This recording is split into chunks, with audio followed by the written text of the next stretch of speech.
ત્યાં મારા ભાઈ આ શબનમ નો આશિક કેમ આટલો બોખલાયો છે? અરે મારા ભાઈ, જ્યારથી એને શબનમ છોડીને ગતી રહી છે ને ત્યારથી આવી રીતના બસ બોખલાઈ ગયો, જો પાગલ થઈ ગયો, જો કેવો છાનો માનો બેઠો છે, જો બચારાને ગોડો કરીને ગતી રહી, બોલ.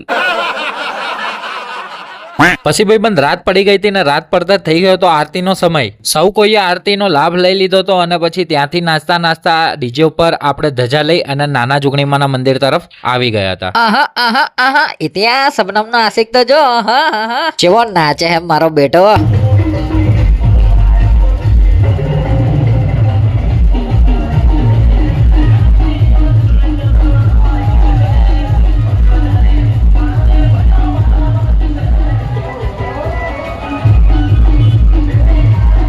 પછી મારો ભાઈ જગો આવી ગયો તો ફટાકડાની રીલ ફોડવા.